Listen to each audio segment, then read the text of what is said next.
ہم کے ٹھہرے اجنبی اتنی مداراتوں کے بعد، پھر بنیں گے آشنا کتنی ملاقاتوں کے بعد۔ کب نظر میں آئے گی بے داغ سبزے کی بہار، خون کے دھبے دھلیں گے کتنی برساتوں کے بعد۔ یہ نظم فیض احمد فیض کی ہے، جو انہوں نے 1974 میں ڈھاکہ سے واپسی پہ لکھی تھی۔ آج سے ٹھیک 50 سال پہلے 16 دسمبر 1971 کو ہمارے ملک کے 2 ٹکڑے کر دیے گئے تھے،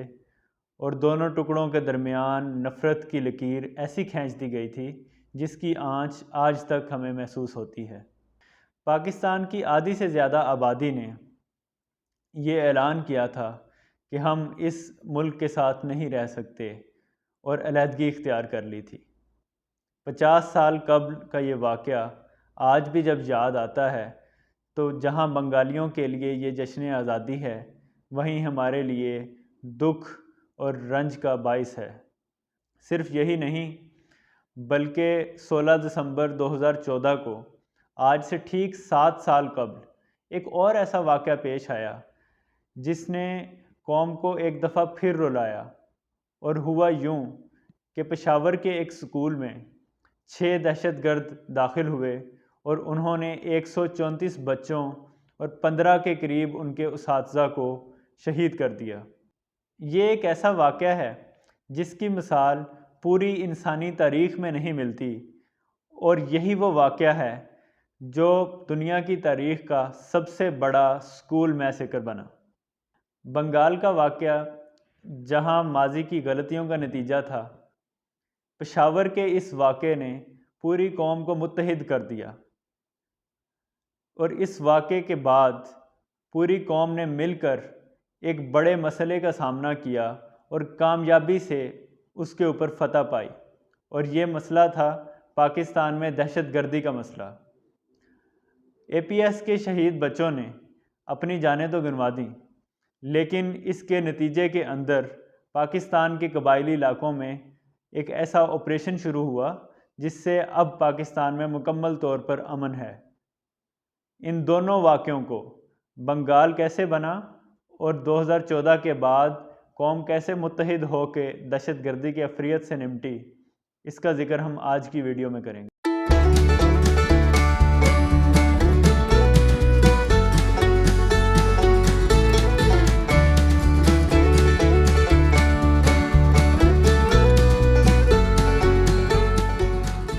سب سے پہلے ہم 16 دسمبر 1971 کو ہونے والے واقعے کی بات کرتے ہیں، جس کو سقوط ڈھاکہ کے نام سے یاد کیا جاتا ہے، اور اس پر صرف فیض نے کوئی نظم نہیں کہی بلکہ بہت سارے شاعروں اور ادیبوں نے لفظوں کا سہارا لے کر اپنے دکھ کا اظہار کیا ہے۔ آپ نے نصیر ترابی کی وہ مشہور غزل تو سنی ہوگی، وہ ہم سفر تھا مگر اس سے ہم نوائی نہ تھی، کہ دھوپ چھاؤں کا عالم رہا جدائی نہ تھی۔ اسی دھوپ چھاؤں کے عالم کی ہم بات کرتے ہیں کہ سن 1947 سے لے کر 1971 تک کیا کیا واقعات ہوئے، جس کے نتیجے میں بنگال کے مسلمانوں نے پاکستان سے علیحدگی کا اظہار کیا اور اپنی پوری تحریک چلائی اور بنگلہ دیش کے نام سے ایک نیا ملک بنا ڈالا۔ آپ کو تو معلوم ہوگا کہ تحریک پاکستان میں بنگال کے مسلمانوں کی جو کنٹریبیوشن ہے اس کی مثال نہیں ملتی۔ 1940 میں لاہور میں جب قرارداد پاکستان پیش کی گئی تو وہ پیش کرنے والے بھی بنگالی ہی تھے، اور ان کا نام تھا مولوی AK فضل الحق۔ اس کے علاوہ آپ نے حسین شہید سہروردی کا نام بھی سنا ہوگا، جن کا تحریک پاکستان میں ایک بڑا کردار رہا ہے، اور وہ بھی بنگال سے تعلق رکھتے تھے۔ تو یہ سب لوگ اگر پاکستان بنانے کے لیے بہت زیادہ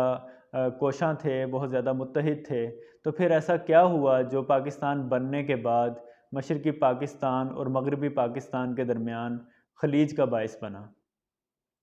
اس کی وجہ جو سب سے پہلی معلوم ہوتی ہے وہ بنگلہ زبان کا مسئلہ تھا۔ پاکستان کی قومی زبان اردو قرار دے دی گئی، لیکن بنگال کے مسلمانوں نے یہ چاہا کہ بنگلہ زبان جو ہے پاکستان کی سرکاری زبان کے طور پہ استعمال کی جائے۔ اس سلسلے میں سن 1948 میں ایک بڑا ہنگامہ کیا گیا ڈھاکہ کے اندر، اور اس میں یہ مطالبہ کیا گیا کہ پاکستان کی سرکاری زبان اردو کے علاوہ بنگلہ بھی کی جائے۔ قائد اعظم محمد علی جناح اس وقت زندہ تھے، وہ ڈھاکہ پہنچے اور انہوں نے وہاں ایک بڑا پرزور خطاب کیا، اور قائد اعظم کی عظمت کا تو اعتراف مشرقی پاکستان اور مغربی پاکستان دونوں کے لوگ کرتے تھے۔ قائد اعظم نے جب یہ کہا کہ پاکستان کی سرکاری زبان صرف اردو ہوگی، لیکن بنگال کے مسلمان اگر چاہیں تو ایک ایسی آئینی ترمیم کر سکتے ہیں، ایک ایسا آئینی بندوبست کر سکتے ہیں جس کے تحت بنگال کے صوبے کے اندر یا مشرقی پاکستان میں بنگلہ زبان کو سرکاری درجہ دے دیا جائے، اور اوورآل پورے ملک کی انٹیگریشن کے لیے یہ ضروری ہے کہ ایک ہی زبان سارے ملک کے لوگ بولیں، کیونکہ پاکستان کے مغربی پاکستان کے اندر بھی مختلف صوبوں میں مختلف زبانیں بولی جاتی تھیں، پنجابی، سندھی، بلوچی، پشتو، تو بنگلہ دیش میں بنگلہ بولی جاتی تھی۔ ہاں، صوبے اگر چاہتے ہیں تو وہ اپنی علیحدہ زبان جو ہے وہ اپنے صوبے کے لیول پہ رائج کر سکتے ہیں۔ تو قائد اعظم کی اس بات کے اوپر سب لوگ مطمئن ہو گئے، اور بنگلہ دیش میں اگلے 1 سال تک یہ مسئلہ دوبارہ زندہ نہ ہوا۔ البتہ قائد اعظم کا انتقال ہو گیا سن 1948 کی سپٹمبر میں، اور اس کے بعد سن 1949 میں بنگلہ دیش کے دوبارہ مسلمان جو تھے انہوں نے یہی مسئلہ شروع کیا کہ پاکستان کی سرکاری زبان جو ہے وہ بنگلہ زبان ہونی چاہیے۔ تو 1949 میں اسی چیز کو لے کر مسلم لیگ جو سب سے بڑی پارٹی تھی، اس کے مقابلے پر ایک اور پارٹی عوامی مسلم لیگ سامنے آئی، جس کے لیڈر مولانا باشانی تھے، اور اس کے اندر حسین شہید سہروردی اور شیخ مجیب الرحمان جو اس وقت ایک اسٹوڈنٹ لیڈر تھے، انہوں نے اس کے فاؤنڈنگ ممبرز کے طور پہ اور جو ہے وہ اس تحریک کا یا اس سیاسی پارٹی کا آغاز کیا۔ 1952 میں خواجہ ناظم الدین، جو خود بھی ایک بنگالی تھے اور پاکستان کے دوسرے گورنر جنرل تھے،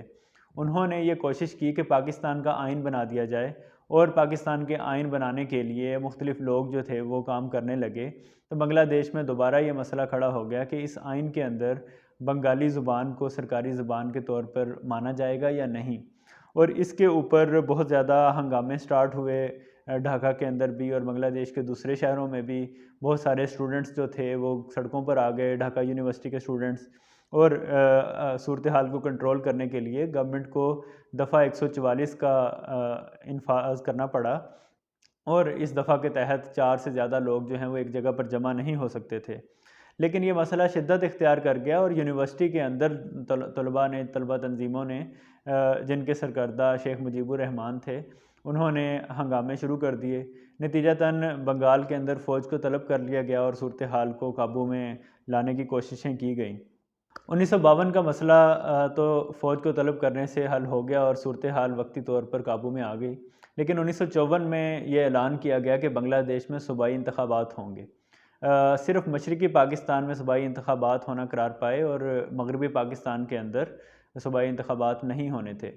ایسے میں عوامی لیگ جو تھی وہ مسلم لیگ کے مقابلے میں بہت بڑھ چڑھ کے سامنے آئی، اور بہت بڑے بڑے لیڈر جو تھے مسلم لیگ کے وہ عوامی لیگ کے حق میں بیٹھ گئے، پہلے ہی بیٹھ گئے، اور الیکشن کے لیے عوامی لیگ نے اپنا یہ منشور رکھا کہ ایک تو بنگلہ زبان کو ہم سرکاری زبان بنوانے کی کوشش کریں گے، اور دوسرا یہ کہ بنگلہ دیش کو مکمل آٹونومی دے دی جائے۔ اس وقت یہ مسئلہ بھی تھا کہ بنگال کے اندر بہت زیادہ اکانومی جو تھی وہ زراعت سے تھی، پٹسن اور چاول کی فصل سے تھی، اور مغربی پاکستان جو تھا وہ اس اکانومی کو فیڈرل ٹیکسیشن میں لے تو لیتا تھا، لیکن ایکسپینڈیچر کے وقت بنگلہ دیش کے اندر کوئی بہت زیادہ ایکسپینڈیچر نہیں کیا جاتا تھا، یا عوامی لیگ کا یہ دعویٰ تھا کہ یہ سارے پیسے مشرقی پاکستان سے لے جائے جاتے ہیں اور مغربی پاکستان کے اندر لگائے جاتے ہیں۔ چنانچہ انہوں نے یہ کہا کہ ہمیں مکمل طور پہ آٹونومی چاہیے، ہم ایک صوبے کے طور پہ نہیں بلکہ ایک آٹونومس ریجن کے طور پہ پاکستان کے ساتھ الحاق رکھیں گے۔ 1954 کے الیکشن ہوئے بنگلہ دیش میں جو ہے یہ عوامی لیگ جو ہے یہ جیت گئی، بہت اچھی طریقے سے انہوں نے فتح حاصل کی الیکشن میں، اور اپنا مطالبہ دوبارہ سامنے رکھا کہ سرکاری زبان بنگلہ ہوگی اور ہمیں آٹونومس باڈی بنا دیا جائے۔ تو پاکستان کے جو گورنر جنرل تھے انہوں نے یہ کہا کہ ہم 1956 کا جو آئین بنائیں گے اس کے اندر بنگلہ زبان کو سرکاری زبان کا درجہ دے دیں گے، لیکن ہم آٹونومی نہیں دے سکتے، کیونکہ اس طرح سے فیڈریشن کی جو ہے پاور وہ کم ہوتی ہے۔ نتیجتاً عوامی لیگ کے نمائندے سڑکوں پر آ گئے اور صرف 2 ماہ بعد یہ سارے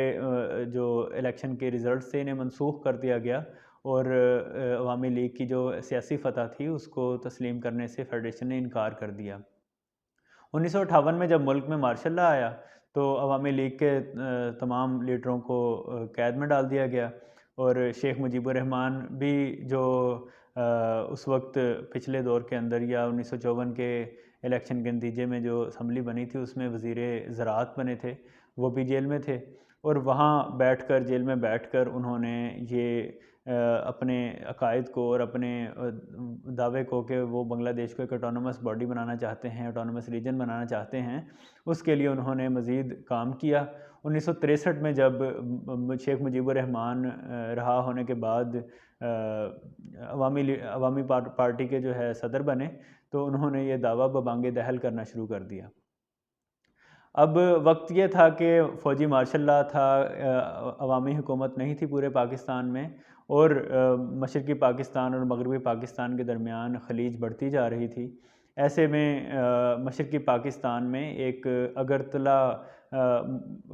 کے نام سے ایک معاہدہ ہوا یا خفیہ معاہدہ ہوا، جس کے تحت انڈیا کی ہیلپ سے مشرقی پاکستان کے لوگوں نے یہ طے کیا کہ وہ مغربی پاکستان سے علیحدگی اختیار کریں گے۔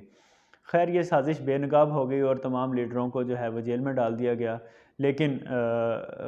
اس واقعے کے بعد بھی، اس سازش کے بے نقاب ہونے کے بعد بھی عوامی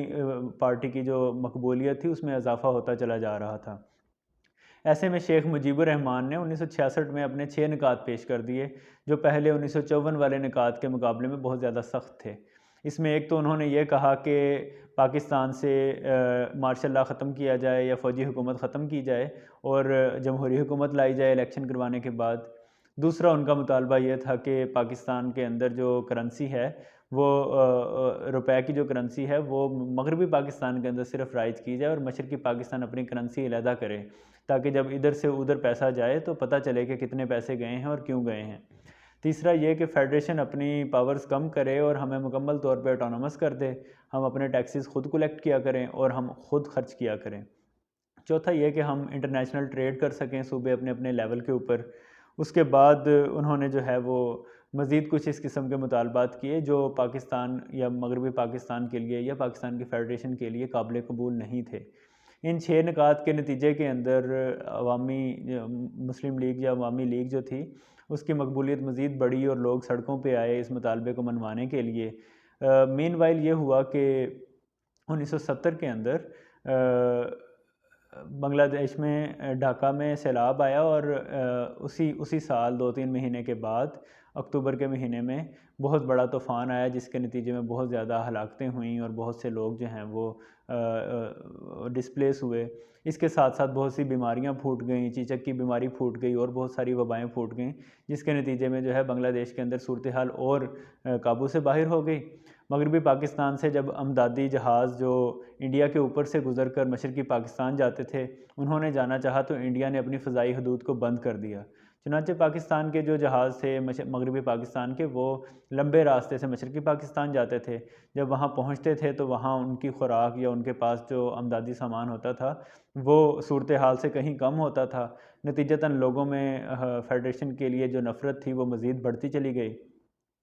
اسی طرح یہ ہوا کہ 1970 کے اندر یحییٰ خان نے کہا کہ ہم جو ہے وہ الیکشن کروائیں گے اور اپنی جو پاکستان کی حکومت ہوگی اس کو جمہوری بنیادوں کے اوپر بنائیں گے۔ چنانچہ 1970 کے اندر الیکشن اناؤنس ہوئے دسمبر 1970 کے اندر، اور اس کے اندر یہ نتیجہ نکلا کہ مغربی پاکستان میں ذوالفقار علی بھٹو کو مقبولیت تھی تو ان کو پیپلز پارٹی کو جو ہے وہ زیادہ سیٹیں ملیں۔ مشرقی پاکستان میں عوامی لیگ نے کلین سویپ کیا، کیونکہ مشرقی پاکستان کی آبادی مغربی پاکستان سے زیادہ تھی، چنانچہ اصولی طور پر تو عوامی لیگ کا حق تھا کہ وہ فیڈریشن میں گورنمنٹ میں آئے، لیکن کیونکہ شیخ مجیب الرحمن کے 6 نکات جو تھے وہ فیڈریشن کے لیے قابل قبول نہیں تھے، اور سیاستدانوں کی اپنی ہٹ درمی اور اپنے مفاد پرستی کی وجہ سے بھی یہ چانس نہیں دیا گیا کہ مجیب الرحمن کو حکومت کی باغ ڈور دے دی جائے، چنانچہ یہ معاملہ التوا میں بڑھتا گیا۔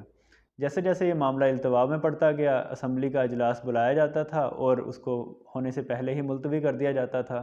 تو بنگال کے اندر فیڈریشن کے لیے اور مغربی پاکستان کے لیے نفرت مزید بڑھی۔ ایسے میں انہوں نے اپنا آئینی مسودہ بھی بنانا سٹارٹ کر دیا کہ شیخ مجیب الرحمان کی حکومت جب آئے گی تو عوامی پارٹی کون سا آئین لے کے آئے گی۔ اس آئین میں انہوں نے اپنے تمام 6 نکات والی چیزیں بھی ڈال دیں کہ یہ ہم جو ہے وہ امپلیمنٹ کریں گے۔ اس وجہ سے بھی مغربی پاکستان نے کوشش کی کہ مشرقی پاکستان کے لوگوں کو اقتدار نہ ملے، تاکہ جو ہے وہ فیڈریشن کی آٹونومی جو ہے وہ کمپرومائز نہ ہو۔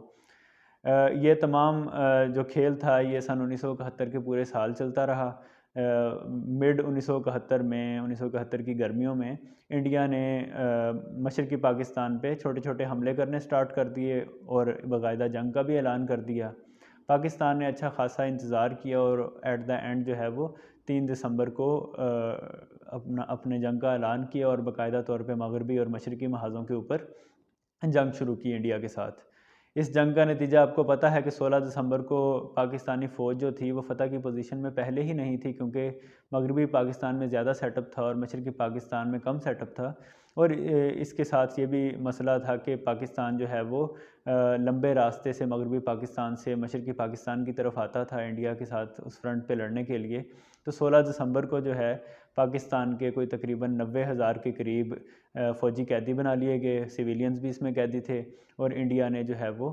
جنگ جیت لی اور جنگ کے نتیجے میں بنگلہ دیش کو آزاد کر دیا، اور پاکستان کے جو فوجی تھے وہ انڈیا کی جیلوں میں قید ہو گئے۔ اب جیسے 1965 کی جنگ کے بارے میں کہا جاتا ہے کہ پاکستان نے محاذ پر تو جنگ جیت لی تھی لیکن ٹیبل پر ہار لی تھی، اسی طریقے کے ساتھ سن 1971 کی جو جنگ تھی وہ ہم نے محاذ پر ہار دی، لیکن ذوالفقار علی بھٹو نے شملہ جا کر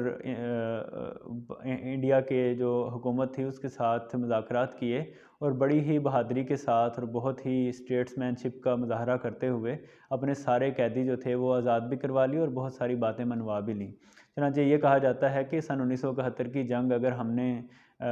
محاذ پر ہاری تھی تو ٹیبل پر جیت لی تھی۔ البتہ جو پاکستان کا آدھی سے زیادہ آبادی الگ ہو گئی تھی، اس کے نتیجے میں جو رسوائی ہوئی، جو ذلت ہوئی، اور پاکستان کے اندر جو غم و غصہ پایا گیا اور جو نفرت کی لکیر جس کی آنچ ابھی تک ہلکی ہلکی ہمیں محسوس ہوتی ہے، اس کے لیے جو ہے ابھی تک ہم جو ہیں تاریخ خاموش ہے اور ہم بھی اس پر زیادہ بات نہیں کرتے۔ لیکن کیونکہ یہ ایک ایسا واقعہ تھا جس میں ماضی کی غلطیوں کے نتیجے میں مستقبل کے اندر آ کر، یعنی 1949 سے لے کر 1971 تک کی غلطیوں کا نتیجہ 1971 میں نکلا۔ اس کے بعد ایک ایسا واقعہ سیم تاریخ کو 16 دسمبر کو ہوا جس میں جو واقعہ تھا اس کے بعد حالات نے پلٹا کھایا اور پاکستان کی تاریخ کو ایک نئے راستے پہ ڈالا۔ وہ واقعہ کیا تھا؟ وہ 16 دسمبر کو معصوم بچوں کا قتل عام تھا جن کی شہادت نے قوم کو متحد کر دیا، اور وہ قتل کرنے والے لوگ جو تھے تحریک طالبان پاکستان کے لوگ تھے۔ انہوں نے حملہ کیوں کیا تھا؟ اب ہم اس پہ بات کر لیتے ہیں۔ 16 دسمبر سن 2014 اے پی ایس پشاور میں تمام بچے اپنے اپنے اسکولوں کو گئے، اسمبلی ہوئی اور اپنی اپنی کلاسوں کے اندر چلے گئے۔ اچانک فائرنگ کی آواز سنائی دی۔ فائرنگ کی آواز کے نتیجے میں جب دیکھا گیا تو پتہ چلا کہ تحریک طالبان پاکستان کے 6 مسلح دہشت گرد جو ہیں وہ ان معصوم بچوں کے اوپر گولی چلا رہے ہیں۔ اس واقعے کی وجہ کیا تھی؟ اس واقعے کی وجہ آپریشن ضرب عضب تھا جو اسی سال جون میں سٹارٹ ہوا تھا، اور اس کے نتیجے میں تحریک طالبان پاکستان نے اے پی ایس پشاور میں ایک حملہ کیا جس کے نتیجے میں 134 معصوم بچے شہید ہوئے، 15 کے قریب ان کے اساتذہ بھی شہید ہوئے، اور یہ واقعہ پاکستان کی تاریخ پہ ایک سیاہ داغ کی طرح آج تک نظر آتا ہے، اور پوری قوم جو تھی اس میں یہ پریشانی اور یہ فکر دوڑ گئی کہ کیا ان کے بچے محفوظ ہیں، اور اس کے ساتھ ساتھ ان شہید بچوں کے خاندانوں کے لیے ہمدردی اور دکھ کا جذبہ بہت زیادہ ہو گیا۔ تحریک طالبان پاکستان نے ایک ویڈیو ریکارڈ کے اندر بعد میں یہ بتایا کہ یہ حملہ انہوں نے اس لیے کیا ہے کیونکہ پاکستانی فوج جو ہے وہ آپریشن ضرب عضب کر کے ان کے ٹھکانوں کو نشانہ بنا رہی ہے۔ لیکن جیسے 16 دسمبر 1971 کے واقعے کے پیچھے ایک تاریخ تھی، اس 16 دسمبر سن 2014 کے واقعے کے آگے ایک مستقبل تھا۔ اس سیاہ واقعے کا ایک اثر تو یہ ہوا کہ پوری قوم متحد ہو گئی اور پوری قوم نے مل کر یہ وعدہ کیا کہ ہم دہشت گردی کو جڑ سے اکھاڑنے کے لیے اپنی تمام تر توانائیاں استعمال کریں گے۔ اے پی ایس کے اس واقعے سے قبل پاکستان کی قوم جو تھی وہ ڈیوائیڈڈ تھی۔ وہ یہ چاہتی تھی کہ پاکستان کے جو قبائلی علاقے ہیں ان میں آپریشن نہ کیا جائے اور کسی طریقے سے مذاکرات کے ذریعے ہی مسئلے کو حل کیا جائے، لیکن پاک فوج جو تھی وہ یہ آپریشن کر رہی تھی۔ البتہ ایک پاکستان کا ایک بڑا طبقہ یہ چاہتا تھا کہ یہ آپریشن نہ ہو، لیکن جب یہ حملہ کیا گیا، ان معصوم بچوں کو شہید کیا گیا، تو سب سے پہلا اثر تو یہ ہوا کہ پوری قوم متحد ہو گئی، ایک پیج پر آ گئی۔ قوم نے یہ فیصلہ کیا کہ اگر ہم نے ملک سے دہشت گردی کو ختم کرنا ہے، اس عفریت کا خاتمہ کرنا ہے، تو ہمیں یہ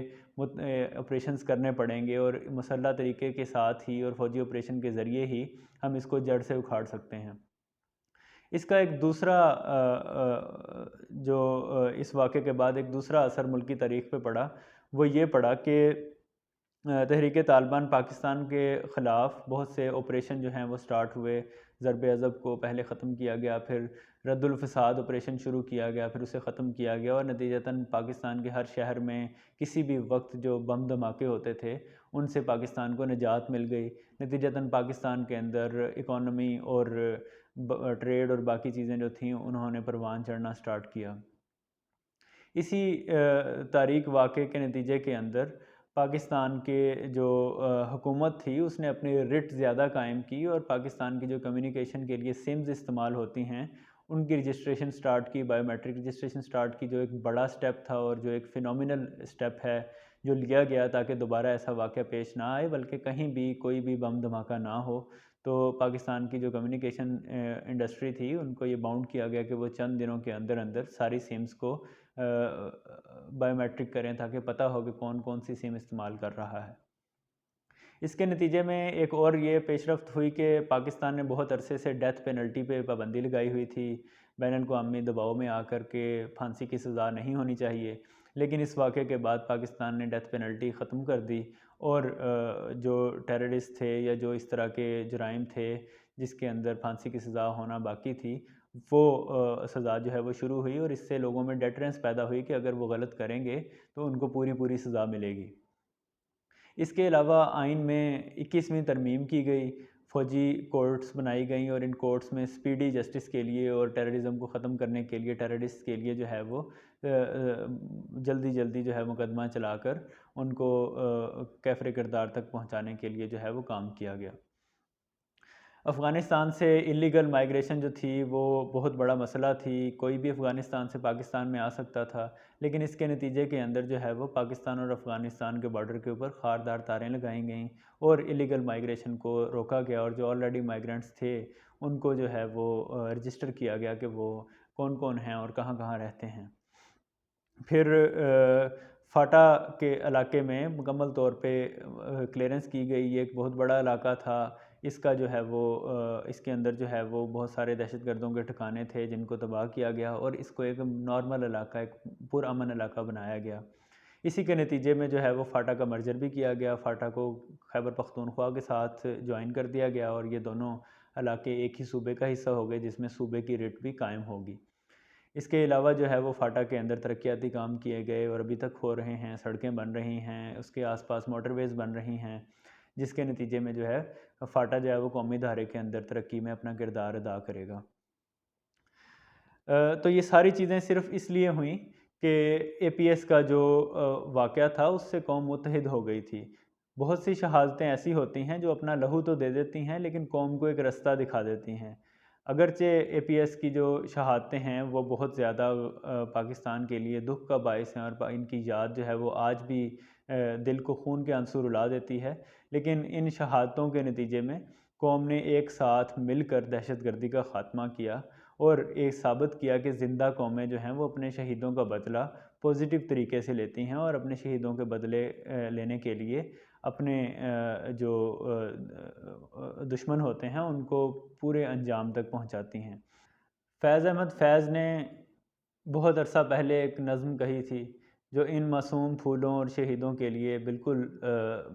صحیح لگتی ہے کہ ہم جو تاریک راہوں میں مارے گئے، تیرے ہونٹوں کے پھولوں کی چاہت میں ہم دار کی خشک ٹہنی پہ وارے گئے،